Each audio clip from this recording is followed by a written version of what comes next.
If you've been taking supplements for your leaky gut and you're still bloated, still reactive, and still struggling, it's not because you need more supplements, it's because you're likely healing in the wrong order. Because here's the truth. Your gut isn't simply leaking, it's signaling or waving a white flag.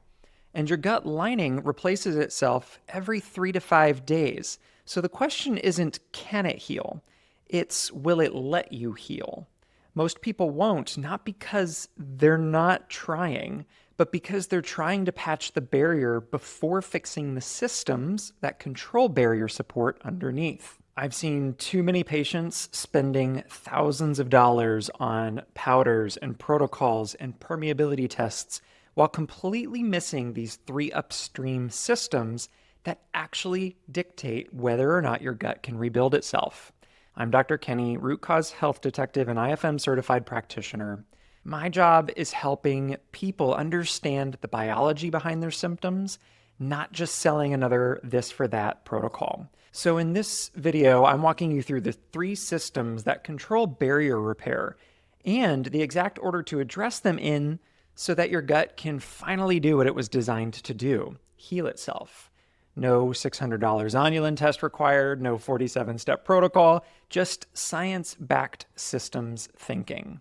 And if you're tired of the health and wellness hype and ready for actual biological talk, hit that like button. It tells me that you want more content like this and for me to prioritize understanding over any kind of marketing.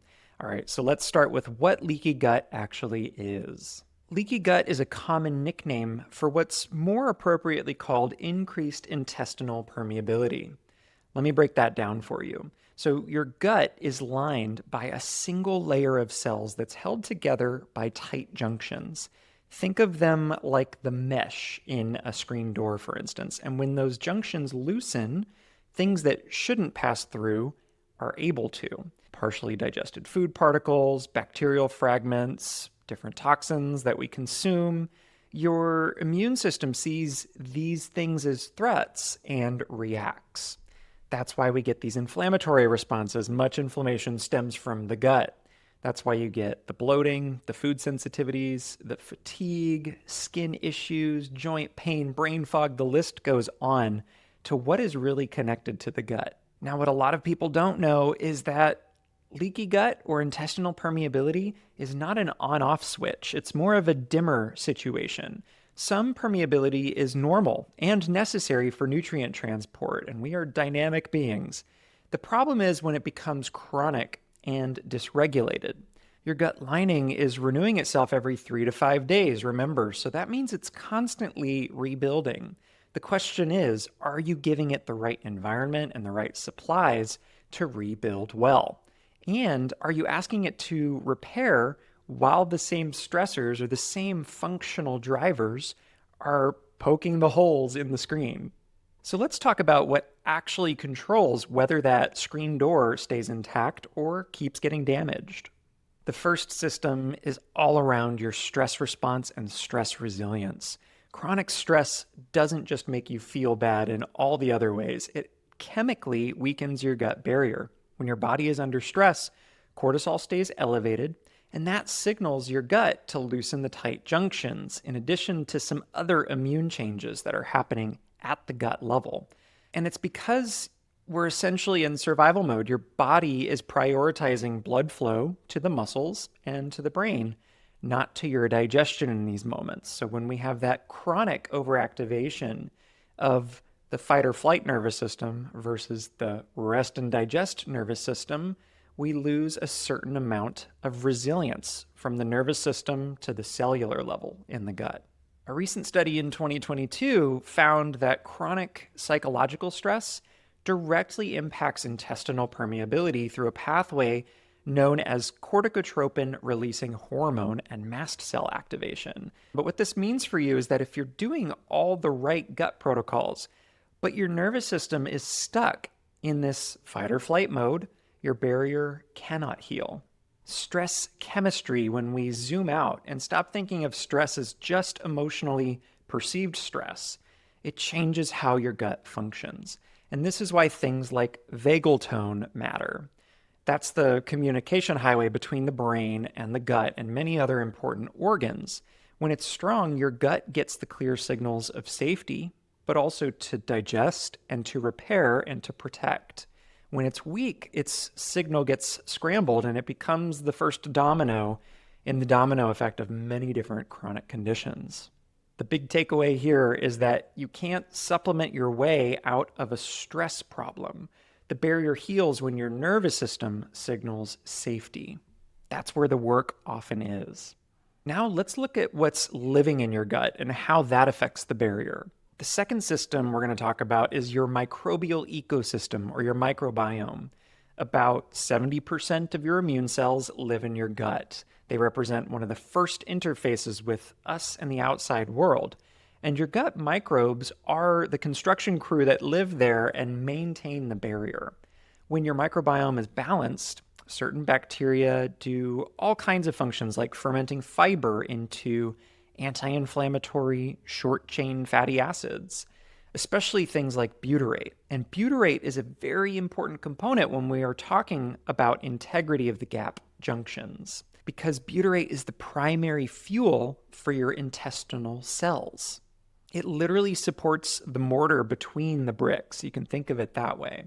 In a 2023 meta-analysis, it found that probiotic supplementation significantly reduces the markers of gut permeability. These include things like LPS, or lipopolysaccharide, and zonulin. We can talk about more of those later if you'd like in the comments below. But here's the nuance.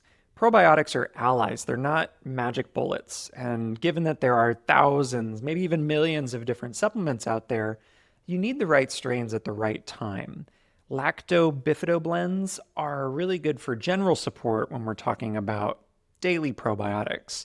Spore-based probiotics are really great for resilience as well. And then Saccharomyces boulardii is a probiotic yeast that helps post-antibiotics in many cases. And then you need to feed them as well. That means fiber from diverse plant foods and polyphenols from colorful fruits and vegetables in all colors of the rainbow.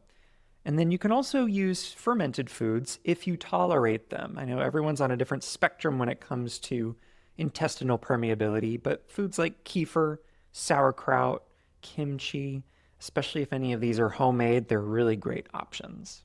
So your microbes are workers here. Remember, when you feed them well and support them, they build the infrastructure that will help with your resilience and immune integrity. If you starve them, the infrastructure starts to crumble. So now let's talk about those raw materials that you need to repair. The third system to have in place is your nutrient environment. Your gut lining can't build without the structural ingredients. These include nutrients like zinc, vitamin A, vitamin D, L-glutamine, an amino acid, and glycine, as well as omega-3s and the short-chain fatty acids that are produced by fiber fermentation. These aren't optional. These are the building blocks for gut and immune repair. A recent review documented the role of specific nutrients in intestinal barrier function. Zinc and vitamin A support the tight junctions, and vitamin D modulates the immune tolerance in the gut lining. So no wonder, given the vitamin D status of so many Americans and really worldwide. Glutamine and glycine provide energy and supplies for the structure of the gut cells. Of course, we can get a lot of these things in through our food, but targeted temporary supplementation can be a useful tool depending on your unique findings. At the same time, perhaps even more important is you need to reduce what damages the barrier. Things like ultra-processed foods, certain emulsifiers, excessive alcohol, chronic stress. These create friction. Especially if you're symptomatic, a short-term elimination diet or a low FODMAP diet for some people can help you identify real triggers. But always reintroduce and gather that information. Your gut heals from nourishment, not deprivation, and that immune interface can change when it's allowed to heal. So not only are we trying to remove the bad things, but we're actively trying to build and supply the good things. Now, before I show you how to put all this together, I want to leave you with something. If you're one who likes the research, I've pulled together some of the studies that I used in this video into a short research summary. It's written in plain language and easy to digest, pun intended, paragraphs, and you can use it not only for yourself, but to discuss with any practitioners you come into contact with. The link is in the description and also the pinned comment below, so grab it if you're interested. All right, so here's the order we should address things in. First of all, regulating the stress response is critical. You can't out-supplement a nervous system that is stuck in this fight-or-flight survival mode. This means things like consistent meal times, consistent bedtimes, morning light exposure, breath work, sleep hygiene, relaxation techniques, and moderate movement and exercise. Nothing too extreme, but what we can build into your day that lasts. Second is to support the microbial ecosystem. So you want to prioritize your diverse plant fibers and colorful fruits and vegetables. Add fermented foods when you're able to tolerate them. And it's important to give it time as well. When we talk about food first or nutrient first approaches, it's a very different approach to healing. Rather than turning on or off an enzyme like a medication, we're oftentimes creating the chemical reactions from within, and that is a very different timeline. So it can respond within a few days, especially if you're symptomatic, but it may be days to weeks, even months for some people. The third step is to strategically restore any nutrient gaps. Ideally, work with a practitioner so that you're not chasing potential deficiencies, but rather those that are grounded in objective lab data.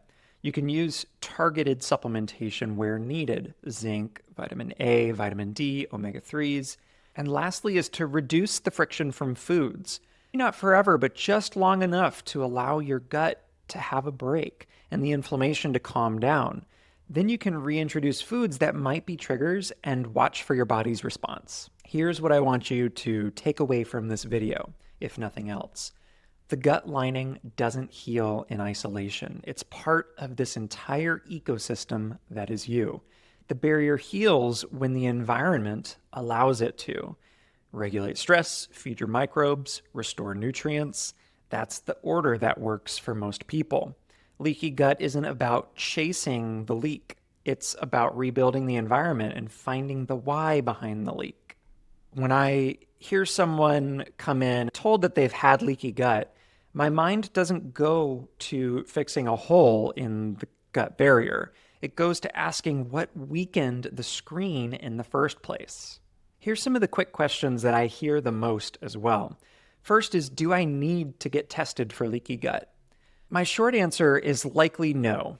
In about 90% of cases, leaky gut can almost be assumed when we have other situations on the gut going on. So if you're being assessed for something that is an actual diagnosis and it is an inflammatory situation in the gut, which most are, you can assume that there is a degree of leaky gut. The only times I run leaky gut tests are if we haven't made enough significant progress with using larger microbiome analysis alone. There's definitely no absolutes here, but that's the patterns I see most common. 2 is, how long does it take to heal? Again, there's a spectrum here. It depends on how bad are the environmental insults and how long have they been going on, and also how nutrient deficient or depleted is a person. Usually we see meaningful changes within about 4 to 8 weeks. That's usually plenty of time to give the gut the inputs that it needs to heal itself, especially if they're addressing the upstream systems and underlying causes, not just taking supplements to make the leaky gut go away. And the final question is around gluten. I get it all the time. Can I eat gluten again if my gut heals? And not that we eliminate gluten for everybody, but it can be a major step to allow the rest and repair to occur in the gut lining. My answer is generally maybe. It really depends on whether or not, first of all, you have celiac disease or a non-celiac sensitivity.